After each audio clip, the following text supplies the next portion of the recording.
You, yes, you watching this video. I know you're working your ass off, taking on all these extra tasks, staying late, trying to prove you deserve the next level. But I know those promotions are still not coming.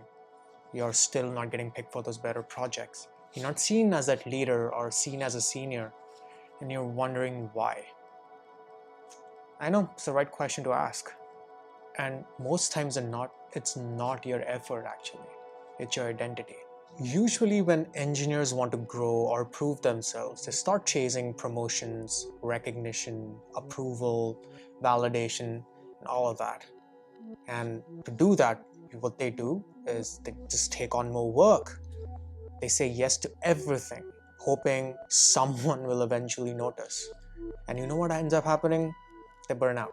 And even after doing this for extended amounts of times, when the results don't come, you know what happens next? They start blaming external things. My manager is really bad. My manager has favorites. We have a tenure-based system in the company. That is, you have to spend X amount of years in a role before being promoted. There are more senior people in front of me waiting to be promoted, so I won't be picked anytime soon. My company just does not have budget. And all of these external things. And don't get me wrong, these are absolutely real things. I'm not discounting any of it. But the sad truth is, none of these are in our control. We can't do anything about these things. And to be honest, for a long time, even I was doing this early on in my career. So I'm not blaming anyone, because this is the usual advice which is given out in the engineering world.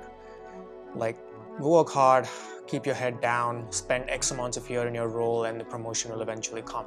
And yeah, that works, but you're stuck doing the same kind of work for long periods of time. It starts becoming boring, you start feeling less fulfilled with it. And then also, you're unnecessarily delaying like good income increases, which can do good to your life and your career. So why follow the normal and the average advice when you can do things a bit differently? And that's what even I started noticing. A very, very small percent of engineers in my company as well, they were operating a bit differently, because of which they were bypassing the tenure-based system and getting promoted faster, getting recognized without even asking for it. And that's when it clicked that it was important to position myself as such and become so valuable that the system responds to me instead of me responding to the system. So yeah, this realization forced me to look inward and start thinking about doing things a bit differently instead of blaming my external things that are just not in my control at all. Because of which I went from asking why is this not working for me to how am I being perceived by others. And every company has such engineers, even FANG companies where the tenure-based system is the most prevalent. But there is that very small percent of engineers who bypass this time and time again because of the amount of value and impact they're creating, because of which people respect and trust them and bump them up to those levels with higher responsibilities and better projects, way better pay and all of that stuff. So yes, you can follow the norm and go with the tenure-based system, but I feel you're just doing yourself an injustice at that point.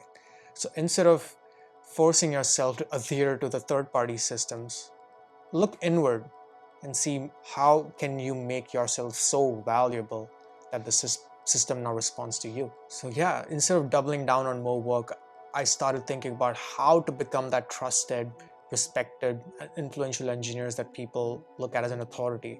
I started asking myself, how does a respected engineer communicate? How do they make decisions? How do they communicate those decisions? How do they show up day to day? And focused on how can I change my identity to start aligning with that, so that even though my title might not be changing, but my identity is slowly changing over time, because of which my perception with others starts changing, and instead of me chasing promotions start chasing me. So what does the respected engineer even mean?